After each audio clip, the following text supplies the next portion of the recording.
Welcome back to the Tracy Take. I am your co-host Tyler here with my brother Ryan, and tonight we will be breaking down. I think I heard there's something going on this weekend that everyone's going to be tuning into. I guess we're going to be breaking down that it's Super Bowl. We're going to be explaining what each team has to do to win, in our opinions, to get a brand new diamond ring that is super expensive. And then after that, we're going to be talking about who we think the MVP is going to be and why we think Brian Daboll deserves Coach of the Year. But before we get into that, we just want to have a huge shout out to everyone that subscribed to our channel this week. We posted a video explaining why we think the Colts need to trade up and why they have to. And, well, a lot of people watched it and a lot of people agree with us. So if you haven't seen it, go check that one out. And while you're there, hit that subscribe button so you can see when Ryan and I create new content. Also, like this video and leave a comment on both this video and the Colts one on your overall thoughts on our takes. Make fun of Under Armour. I don't care. They're not a sponsor. So, but if they do become a sponsor, you can't make fun of them. Ryan, I will just quit rambling here. Let's get into it. Okay. All right, let's do it. It's so fun. I was talking about with my wife. It's like I feel weird about the Super Bowl because it's like with Sundays, it's like, oh, it's perfect. Like there's a game going on. You sit down, relax all day for the game. But with the Super Bowl, it's obviously because it's a spectacle. I mean, the game is almost sometimes seems secondary. You know, so many people like don't go into work the next day because watching the commercials, watching the halftime show, and it gives me, and it's a great tradition as well here in America. Very similar to Thanksgiving, how it is something that you do to spend. Yeah, it's something that you do to spend time with your family. Yeah. And that's honestly what I'm really looking forward to. I frankly don't care who wins. I just want it to be a phenomenal game. And that way then it'll make spending time with our family so much better. So, but yeah, what we were talking about doing and what we were wanting to do is we're going to break down just a couple minutes or several minutes each on what each team has to do to win. Which team do you think we should start off for? I guess let's start with the Chiefs. They're the away team. I like it. Okay, so, I like it. One thing that I wanted to point out before we get started, I saw this tweet today, but and I have it on my screen right here. How similar these teams are when you actually break it down. All right, so the Chiefs this year, 16-3 overall record, including the playoffs. They've scored 546 points. They have 6 All-Pros on their team, including a Kelsey brother and their quarterback. They're the AFC's #1 seed. All right, now we go to the Eagles. 16-3 overall record. They've scored 546 points. 6 All-Pros, including a Kelsey brother and their quarterback, and they were also the NFC's 1 seed. To me, that's just kind of crazy. These are clearly the 2 best teams in the NFL, and I think this is a really exciting game. I know the Chiefs are coming in a little banged up, but I'm really excited to see what they put together because I think there's going to be some dynamite in this game. Yeah. So let's get into it. Let's break it down. Starting off with the Chiefs, what is your one key that you think the Chiefs have to accomplish for them to come out victorious? The receivers, I think, have to play above average. They cannot just rely on Travis Kelce up the middle. And I would say that I think that's a weakness that they can exploit. Mm-hmm. By weakness, I mean it's just the weaker part, I think, of the Eagles defense, and that would be their linebacking core, that middle part of the field. Not saying that it's poor, but if we're looking at their secondary, then also looking at their front line, the linebacking core, that middle section of the defense is their weakest. So obviously, I can see a lot of balls going to Travis Kelce over the middle. But I think the Eagles are also going to know that, and they're going to play for that. They're going to have someone on him. So Juju Smith-Schuster, and then who's the other guy? Marquez Valdes-Scantling. Yes, that's it. I knew it was another initial name. They're both going to play above average. And then Patrick Mahomes, he's going to do Patrick Mahomes things. He's going to be a great facilitator of the ball. He's going to do something that we've never seen before in this game. Seems like he always does. He's such a great improviser with the ball. So I think the guys that are going to have to step up are going to be the receivers on the outside, because we know Mahomes is going to show up. We know Kelsey's going to show up. We know that they're going to have a lot of screen passes. And I think that Jerick McKinnon and Isaiah Pacheco, I think, will do what is expected of them, especially what's been going on over the second half of the year, especially with Jerick McKinnon. So offensively, if Juju Smith-Schuster and Marquez Valdes-Scantling and the other receiving core as well can leave a huge impression and not be more than, and liability is not the right word, but be more than what they were this season, then I think the Chiefs have a really good shot at winning this game. Yeah. So for me, the big thing is this offensive line going to show up and keep Patrick Mahomes clean? The Eagles' pass rush is phenomenal. From the Fletcher Cox outward, they have pass rushers at every position, and the Chiefs have a good offensive line. However, there's the weak spot is the right tackle, Andrew Wiley, which is where Hassan Reddick usually lines up over that right tackle. He was ranked 63rd this year among starting tackles. And what, 77 is? Yeah, it's like 70s. No, 84 qualified tackles. Oh, 84. Okay. Yeah. Right. Qualified. Okay. Last year, I guess it was 77. Yeah. And so you just think about that, and it's like, what can the Chiefs do to approach that matchup? Maybe put Kelsey over there and rub a little bit on Hassan Reddick.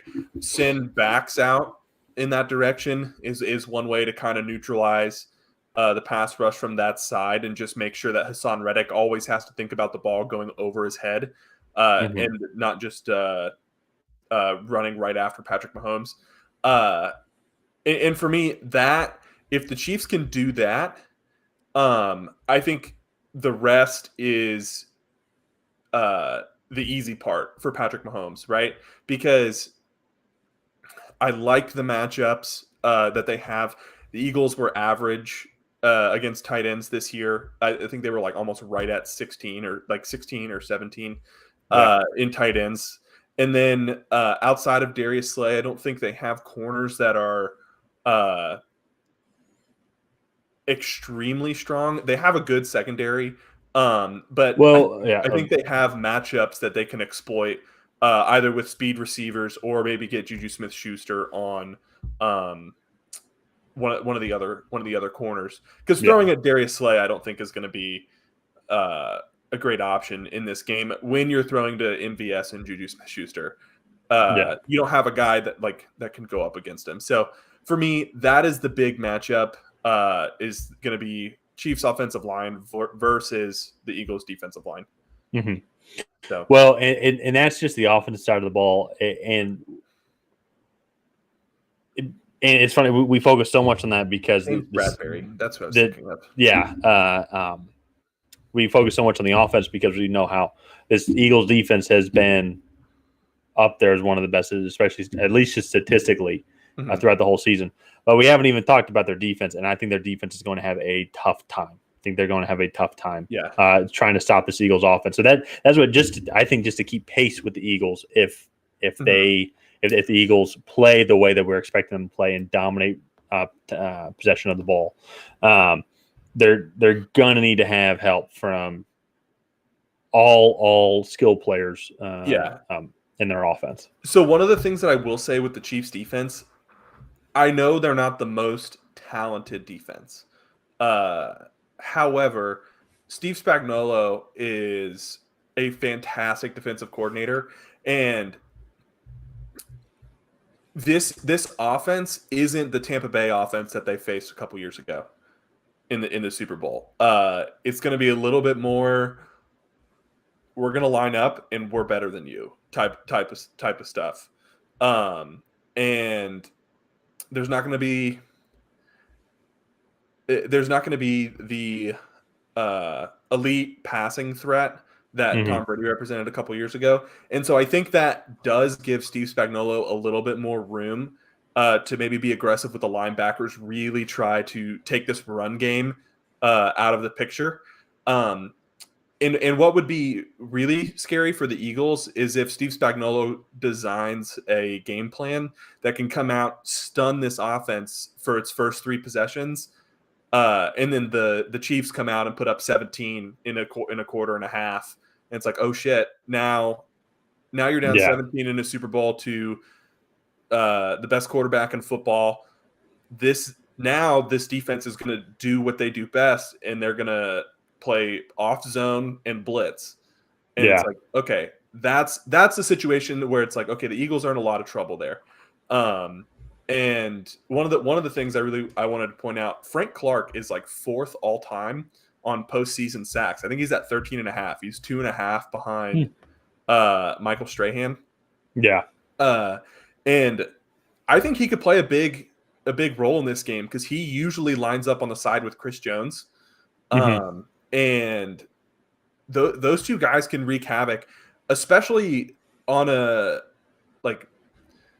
team where if their plan is to run the ball first, those 2 guys are hard to get around. So, and Nick Bolton and who's the other linebacker for them? Is it Willie Gay? I think Nick Bolton and Willie Gay are very good downhill run defenders. This front 7 is no joke. Oh, sorry. The last thing I'll say is I was going to say where my problem is with this defense is they started 6 rookies against the Bengals in the AFC Championship game, and it looks like they're going to have to do that in the Super Bowl. And so if you can get them on the same page, then great. However, 6 rookies starting in a Super Bowl, you're guaranteeing a couple mistakes will be made. Well, and this is where then my final point then, because I think this is a great segue into me saying my points on why I think the Eagles are going to win this game. But that defensively, yes, like they will need to be on all on the same page. They're all going to play their best game because they're going to be going up against.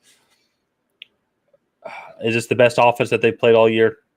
I mean, is that fair to say at least that it's the best offense that they've played all year? It's the most well-rounded. Most well-rounded all. Okay, that's fair. Yeah. Most well-rounded. Maybe the Bengals. Because they're not. You're right. Like maybe the Bengals could put up a lot of points and they could keep it. But there's really like one way that they put up points. The Eagles can throw for 400 yards. They can run for 400 yards. So I think that's fair. This is the most well-rounded offense that they're going up against. And so, if Chris Jones can have a game and they can disrupt the offensive line, and Frank Clark can have a game as well. The young secondaries and all the young defensive players can work together, communicate, and they're coming in with it's Steve Spagnuolo, right? Yeah, I want to make sure. Yeah, if he can come in with a good game plan just to slow down this offense, then absolutely they have a shot. Yeah. Mm-hmm. Why the Eagles are going to win is this offensive line led by Jason Kelsey is amazing. And I'm just trying to double check here now. I don't believe there are any injuries. I know Lane Johnson has been banged up. I think he actually is like playing with a pulled groin or like a ripped groin or something like that. I remember hearing that before the NFC Championship. So all that talk about like coming up with a game plan and everything like that, it could work. It absolutely could work. However, though overall though, the battle in the trenches, especially at least when it comes to the Eagles' offensive line, I give them the check mark.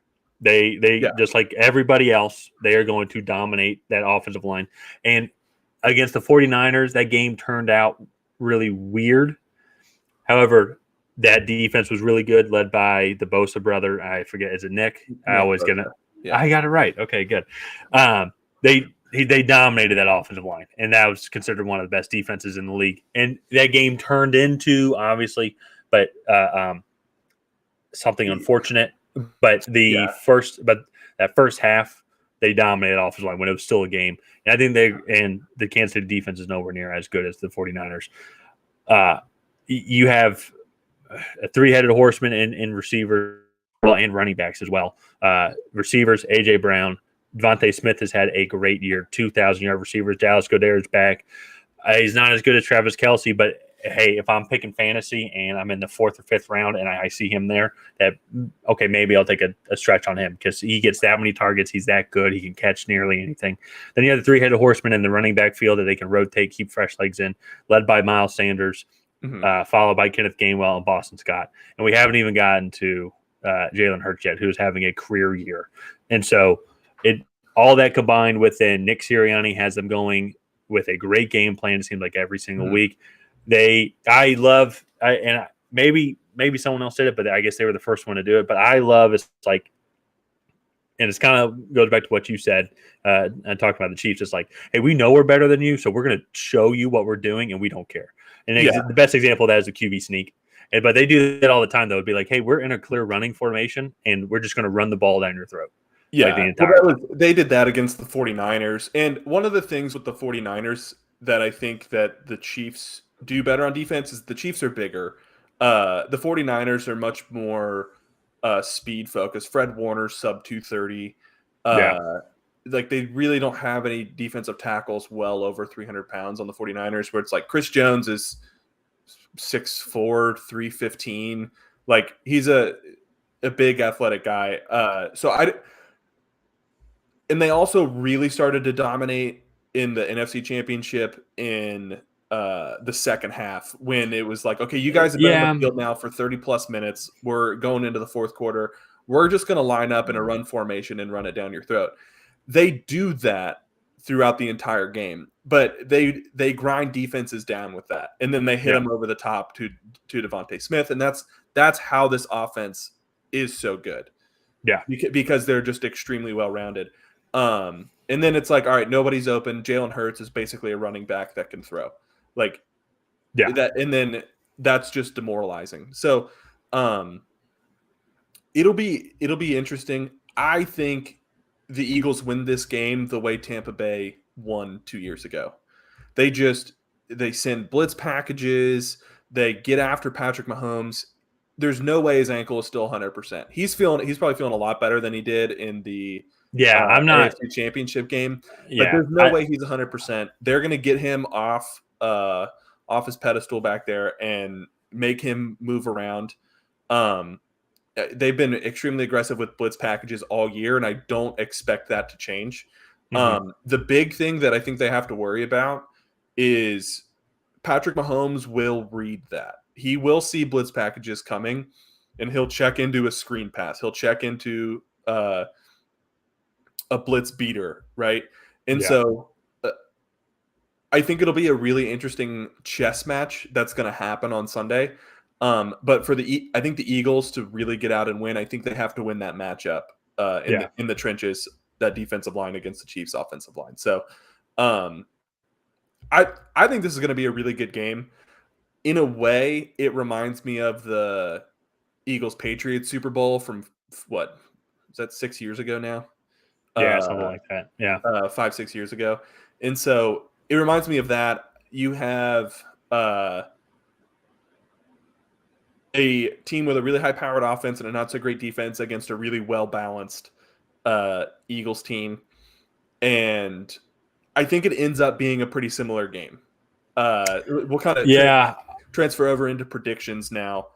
Yeah.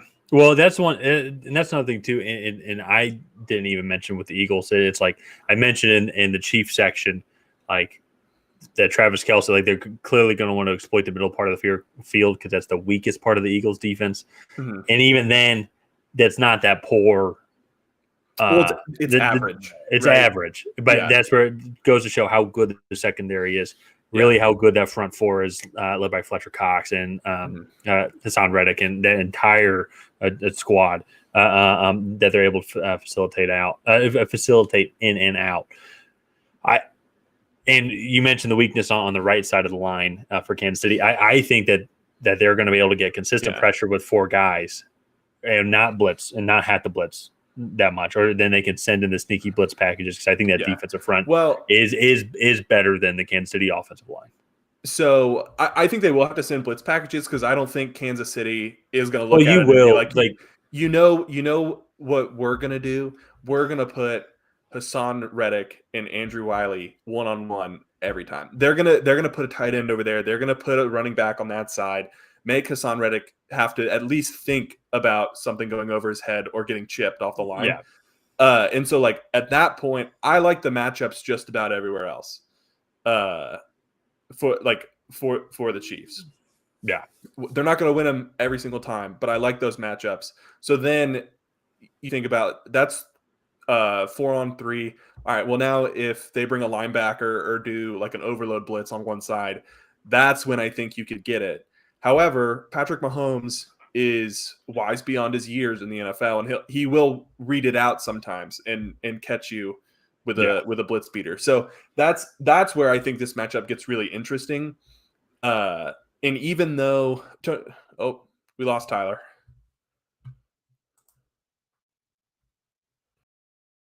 And he's back.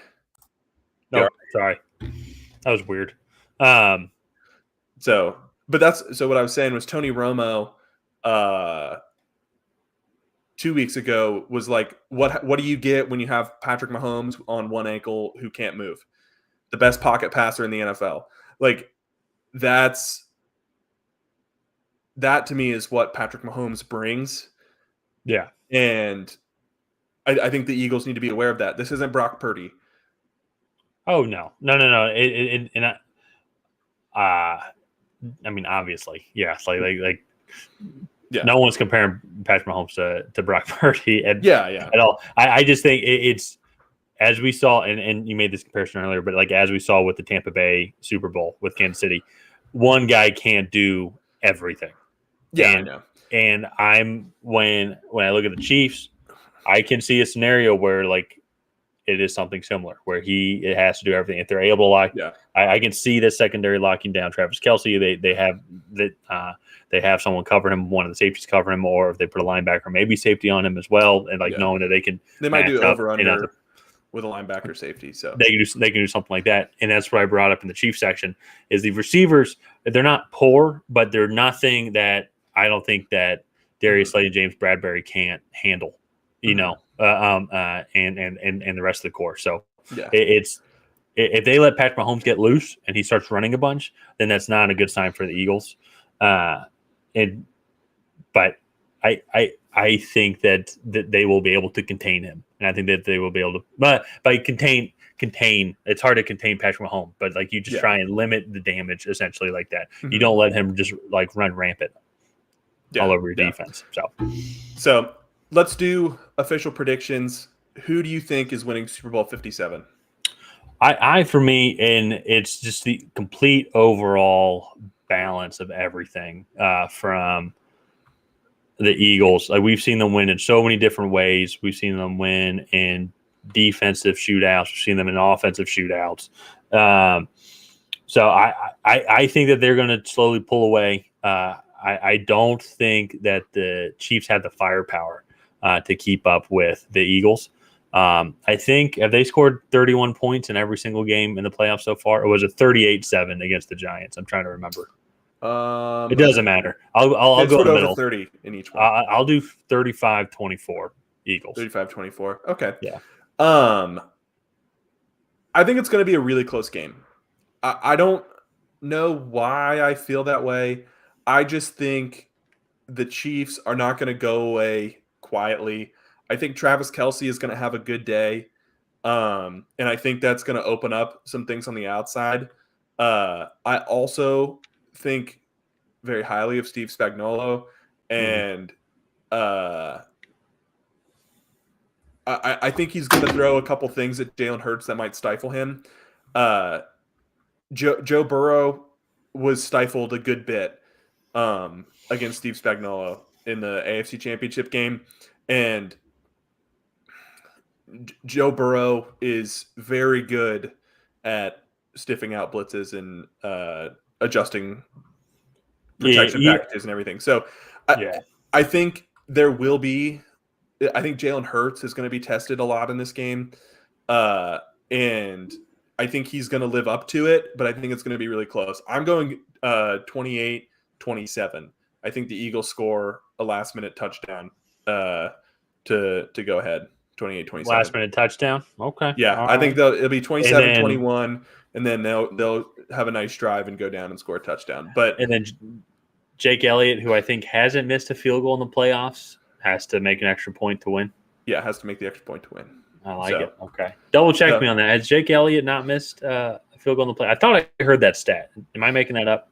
I mean, he's only kicked I think that's right. Because he was the kicker when they won the Super Bowl yeah. last time, right? Yeah, he was. They've been in the playoffs. He made. No, they were in the playoffs the next year. Actually, with Nick Foles again, they went to the divisional round and then lost to the Saints. I think I'm trying to remember. Yeah. Oh yeah. So, because then that was the pass interference call. That was the next. Yeah, with the Rams. Yeah, in the NFC Championship. Yeah. Because I remember that there was like in the rules, apparently the NFL could go back and make them replay the game from that point. So. Oh really? Yeah, and they were talking about how like the NFL needs to make them go back and replay it from that point in the game. No, that's dumb. Then they should replay any game that someone threw a challenge flag on a pass interference call the next season. Yeah. So. Well, that was funny. So like all year they were talking about how it was that rule they made was completely useless because the refs kind of refused to make a lot of those calls. And then in the Saints, in the game for the 1 seed, the Saints are driving down to win. And they challenged for, like, I think it was against the Panthers, and the Panthers challenged for pass interference, get it, and then because of that penalty, the Panthers kicked a field goal and won. Saints had to host the Buccaneers in the first round and lost. That was just a really funny like mixed event. And then the next year the rule was wiped away. So no, it's a crappy rule. It's a crappy rule. Another thing that is crappy is also, I guess, most awards. Probably, especially ones that aren't, I guess, merit based. Would you say MVP? I feel like sometimes it is a. What am I trying to say here? Like it's not like it. It sometimes go to the biggest name, not maybe like the best person. Yeah, or the best player. So, for example, last year, Tom Brady should have won MVP. He had over 5,000 yards, threw over 40 touchdowns, and was the only thing that Tampa Bay really had that made them good. Yet Aaron Rodgers won it, throwing less yards, less touchdowns, and had less wins. So, yeah. But anyways, not salty about it. Don't even get me started. Don't even get me started. So, and was it what? We're going to be talking about this because then the two, in our eyes, the two clear finalists for the MVP are both quarterbacks in this class, and or not in this class in the Super Bowl. Yeah. And because for me, especially like going based off stats wise, yes, passing yards wise, Jalen Hurts is a little bit less because he did miss 2 games, but you go running stats. He has. Let me pull this up here. Just running stats: 760 yards, 13 touchdowns, and that is on top of a performance of, and that is in 15 games, and that is on top of a season where he 3,700 yards, 22 touchdowns, 6 picks in only 15 games being played. While Patrick Mahomes though is like he does have 4 rushing touchdowns for 358 yards, but passing wise, just lit it up. Just lit it up. Absolutely. 52-50, 41 touchdowns, 12 interceptions. How many touchdowns? 41. Oh, I thought you said 51. I was like, damn. No. If it was 51 touchdowns, I think this would wouldn't be really be a no. debate. Yeah. Yeah. For me, Jalen Hurts, his step forward and what he's been able to do with the Eagles this year has been extremely impressive. And I also approach the MVP award probably a little bit different than, I guess, most people. I think it is the most valuable player. So that is, if you took this person off of their team, that team would suffer dramatically. If you took Patrick Mahomes off the Chiefs would suck. However, they still have a lot of really good pieces. We saw what the Eagles looked like with Gardner Minshew in at quarterback. Yeah. And so to me, that player has the most value to that team, and that is why they are so good. It's not the best player on the best team, which is how most people approach it. Yeah. I get what you're saying. Thank you for spelling out what MVP meant. Well, I appreciate that. Yeah, you're welcome. That's what I'm here for. I'm just busting your balls. But and that's fair. And it's absolutely fair. I think then it'd be tough then, then how do we then not include Tom Brady again in this conversation, because he had another great year, and I'm not saying that he should get it. For me, when you just look at it, just who was the best player this year and the most exciting player, and for me, then it's still Patrick Mahomes beat Joe Burrow, the other best quarterback, then would have beaten Josh Allen, who was also the other best quarterback to get there. He beat an up-and-coming Trevor Lawrence, who I think could be an MVP candidate at some point over these next couple of years. And as I said, you just look at those stats, and I need to go and double check, actually, but is that the most passing yards? Yeah, I think by a long shot. By over 500 yards, he has the most passing yards. On fewer attempts than he has the highest. Patrick Mahomes, yeah. Next closest guy is Justin Herbert at 47-39. He has. Oh, I thought you meant ever. Oh no, I thought you were talking about ever. I was like, Peyton Manning threw for almost 5,500 yards. The season he threw for like 54 touchdowns or something.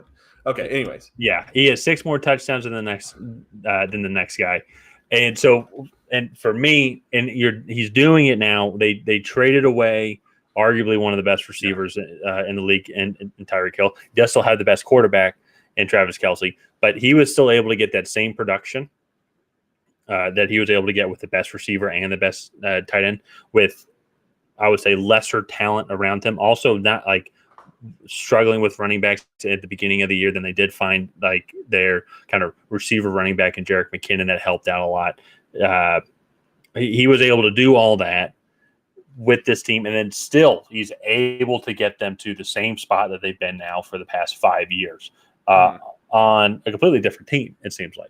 So, and when I look at that, and as much as I do want to give it to Jalen Hurts, and I think when it comes to players, it's a little bit different than, I guess, my opinion on coaches, on the coach of the year. When it comes to players, it's like you go put Patrick Mahomes. You put Patrick Mahomes on the Falcons, and the Falcons win that division. They were like 2 games back with Desmond Ridder, who finished the season. Okay, I think you put Patrick Mahomes on the Titans. I think you put Patrick Mahomes on the Raiders. You put Patrick Mahomes on the Broncos. I guess it's easy. I'm picking out like shitty teams. You put Patrick Mahomes on that Bills team, and that's a scary team. You know what I mean? Like, so I think if you can just move him around. On the Patriots, do they win the AFC East? Yes. Okay. Yeah. Well, I mean, he doesn't have as good a tight end, but I mean that receiving core I think would be somewhat similar. I think then also with his knowledge. Also, the defense is better. I thought about that. Yeah. Yeah, defense is better. They have a better running back. Well, they have a better running game, I would say. I also think too. Patrick Mahomes has been in the league longer, so I've taken this season there. So, but he's not gonna that all that crap that you were saying that Matt Patricia would do, where once you get inside the red zone, let's do bubble screens. Mahomes isn't going to fall for, he's not going to do that. He will read the defense and he'll just change the play. He'll run it in if he has to. He is that dynamic of a player. And I says I like bouncing it around and everything like that, but then still when I just think about it objectively, Mahomes is the MVP. Like he is still the best player. You can go put him on any team, and that team instantly becomes a Super Bowl contender. Shoot, even the Texans. You go look at, well, maybe not the Texans, but they win that division. They make it to the playoffs. If they have some quarterback room. The Texans actually were in a lot of really close games this year, especially coming down the stretch. And so I mean, I think there is definitely a case to be made for both players. They both had phenomenal seasons.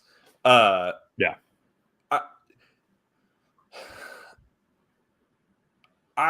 don't know why I always come back to Jalen Hurts. He's definitely in that conversation.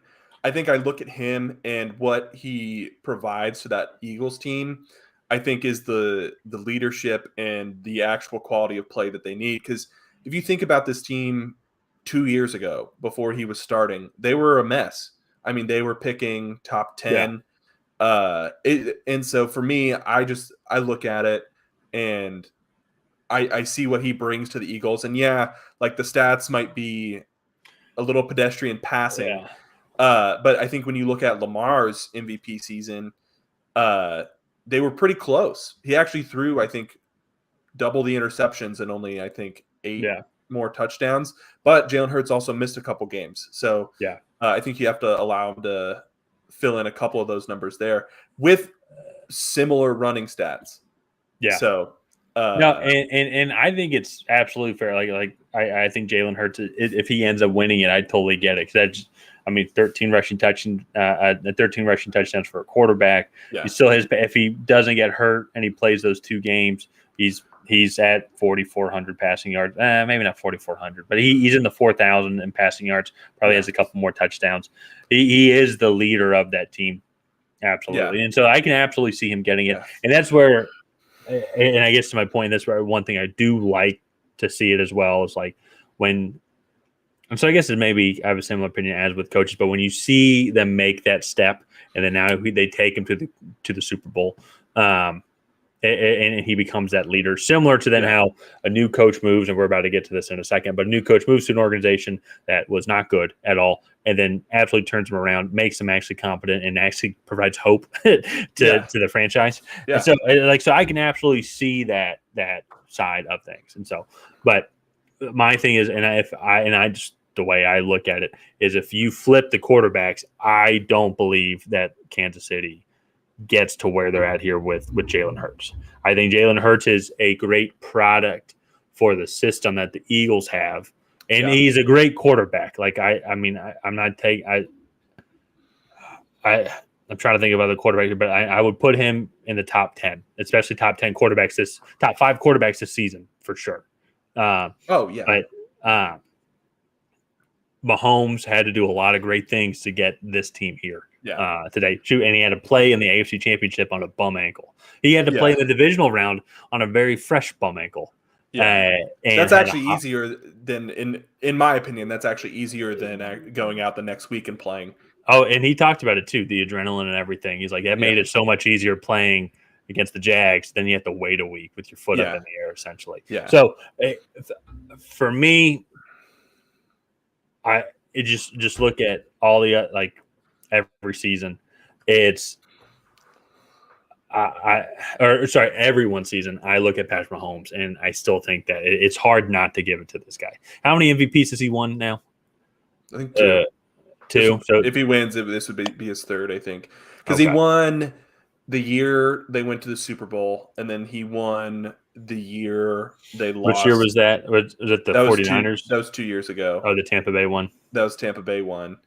And then I think he won 2 years before that when he threw for 54 touchdowns or something. No, he threw for 50 touchdowns.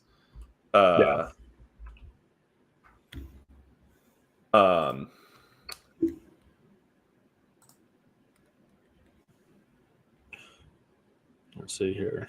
I think actually he might have only won 1. Yeah, he's only won 1 at the age of 23 when he first came when he became the starter that year. Oh, and they lost to the Patriots in the AFC Championship game. Yeah. So, and that's So and that's what I'm saying. It's such an interesting award just because of how they go about it. There's no set way. If you're trying to look at the most valuable player, I almost think that it should be strict requirements, like for a quarterback to be considered. Like quarterbacks, have to be top 5 in passing or top 5 in total yards from scrimmage. And then touchdowns, and then there's a point system and everything like that. And so, but that's everyone's preference. Because if you look up the total touchdowns for Jalen Hurts, he's at 35 total touchdowns. While and Mahomes is at 41 total yards. I think it's at 45. So it shoots potential if he plays those 2 games that they're close to the same amount of total yards. Well, that's not true because.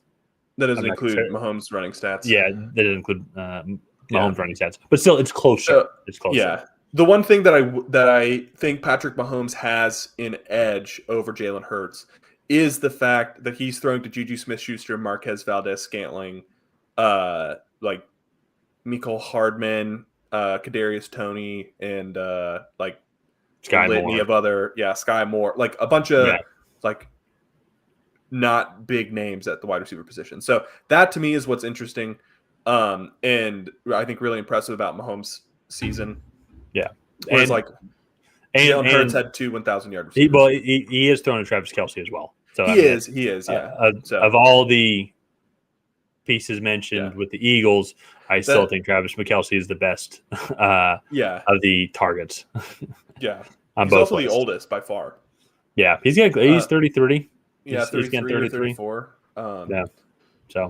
So I will say, if Patrick Mahomes wins the MVP, that does not bode well for their chances on Sunday. There is a little bit of a curse going around. I want to say the last 5 quarterbacks who have won the MVP and then played in the Super Bowl the next day have lost. So that'll be interesting to watch. So it's funny how that works out like that. Yeah. So let's go ahead. Let's move over now. This is a little bit more of a topic I think that we agree on. But NFL Coach of the Year is another award that's going to be given out on Saturday. And for me, this award is really simple this year. I think if you look at where this organization was last year and where they were this year, the progress that was made in the development of the players on this team, specifically the offense, was tremendous. And I think there was nobody else in the league that really – there are very few other coaches in the league that could have gotten what Brian Daboll got out of the New York Giants. They were picking 4th overall after the 2021 season. And then in 2022, not only do they make the playoffs, they win a playoff game. And man, I mean, like Daniel Jones looks like the future franchise quarterback after 3 years of misery there in New York. And he did that all while receivers were getting hurt left and right. Kenny Golladay only fell, 74 catches short of his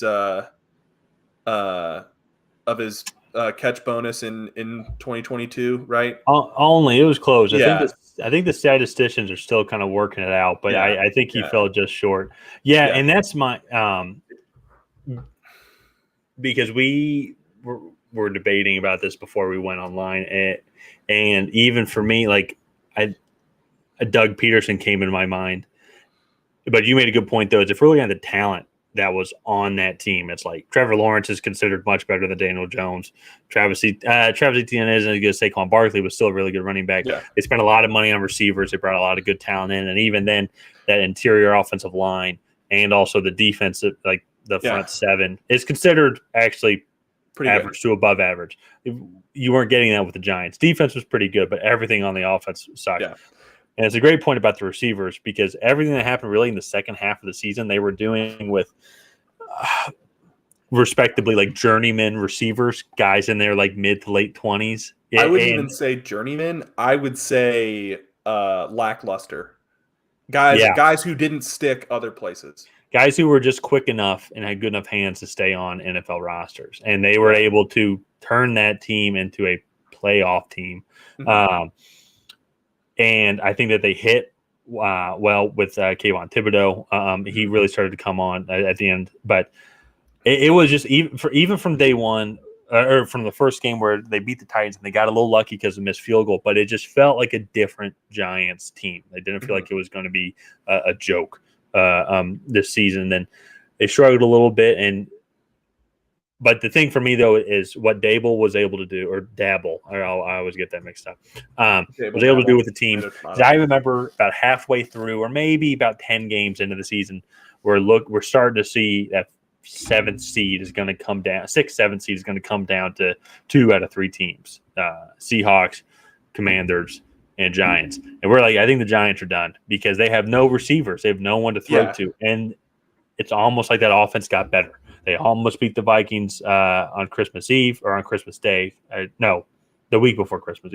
And then a couple weeks later, they go into Minnesota and beat them and upset them. And I think I think that they can come back, and they built a lot. Yes, they did not have the outcome that they were looking for against Philly, but I think they built on a lot of things, and that system is now ingrained into Daniel Jones, who I think that they should keep around. Should I think keep Saquon Barkley maybe on a franchise tag for 1 year, kind of see what happens. Maybe draft Bijan Robinson in the draft, who's his comp is Saquon Barkley, but get receivers, get in some young guys, keep building the system, and for me, it's tough because a lot of good coaches. I think there are a lot of good coaches in the league. Well, shoot, we got 2 good coaches here in the Super Bowl right now, but both of those teams, like we're kind of maybe expecting this. Maybe the Eagles was a little bit of more of a shock for how quickly they got, but we expect them to win this division. I think we had them winning the division. Yeah. Also, they especially at the end of last season, they had the number one rushing offense. They had the number one rushing offense. You could see Nick Sirianni kind of pull this team together and really kind of find an identity, and it just carried over into this year really, really well. And so I agree. There's a lot of really good coaches, right? Doug Peterson did a really good job. Mike Tomlin, for one, kept the Steelers in playoff contention all the way up until week 18. He's never Mike had Vrabel. Mike Vrabel with the Titans, yeah. I mean that Titans team sucks.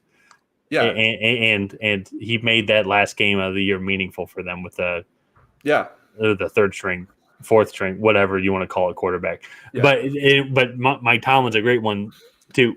It was like going into the season, hey, dude, your record is you're not keeping it this year. It's like and he found a way. They found a way, absolutely. Yeah. And so that for me, I think you look at all those efforts, and it's like, okay, well, Doug Peterson in Jacksonville had a better roster. Mike Tomlin at least had an all-pro defender and an elite wide receiving group with rookie George Pickens coming on. Andy hit on a first-round quarterback, it seems like, in Kenny Pickett. And it's like, okay, Brian Daboll took over in New York with what seemed to be a broken Daniel Jones, an offensive line that couldn't block for their former, 4th overall pick in Saquon Barkley. And a defense that, in the first half it was pretty good, but the offense was so bad it couldn't keep the defense off the field for long enough for them to recover. So then they were really bad in the second half. And now they're picking 21, 22? No, it's because they won the wild card game. So so they're 24. 24, I think. Yeah. And I'd have to double check. So I think you look at what he put together this year. His offensive schemes were masterful. And not only were they drawn up beautifully, he got the players to execute them to perfection. And I just think a coaching performance like that deserves to be rewarded. Yeah. And so Brian Daboll, you at the very least get the Tracy Take Coach of the Year award. I know it means nothing, and we will not be sending you anything in the mail. But be sure to subscribe to our channel. But I think at the very least, he deserves to be recognized for the job that he did. Yeah. So, and that's what's interesting because we just talked about the MVP stuff, and it's almost this is where with the Coach of the Year, it's so. For example, when given the year, if we just gave Coach of the Year to whoever won the Super Bowl, I feel like it wouldn't be you just give it to Bill Belichick. 9 or 10 times. That's over the past couple decades. Didn't even mention when it came to coaches who got a lot out of their players this year. Yeah. Although, because it's almost and some of it is almost it's what are you now bringing to the table? I guess to be different. Andy Reid's another one we didn't mention, but it's almost and it's unfair. But for this award, it's expected for him. It is to make it to the Super. Expected. At minimum, he is expected to make it to the AFC Championship. Yeah. So and that's where, that's what he did to this franchise, and he deserves that recognition, especially the first time he does it. Especially after how long he's been there and how awful that team was when he first went to Kansas City. I think in 2013, I think is what, or 2012. They were there was the year they made the playoffs without throwing a touchdown to a wide receiver. Yeah, but there was a time when Andy Reid was there, and they sucked. They were not good at all. And so I'm trying to remember. So he turned that franchise around, that's what I think Dable deserves that recognition, because he has turned this franchise around single handedly. Because nothing else really changed from last year to this year besides maybe some draft picks. No, yeah, I mean they didn't really have much cap space. Kenny Golladay is like taking up like $18 million a year, and so like it was really neat to see the Giants do what they did, and see them kind of rally behind Brian Dable here. So I think that is going to wrap up this episode of the Tracy Take. Does not look like we have any comments. Yeah, so I think that's going to wrap it up here. If you guys have not already, please go ahead and like and subscribe. Tyler and I, we really enjoy growing this community. So if you could help us out, that would be much appreciated. Hit that bell notification so we can let you know whenever we go live or post a video. Other than that, we will see you guys next time.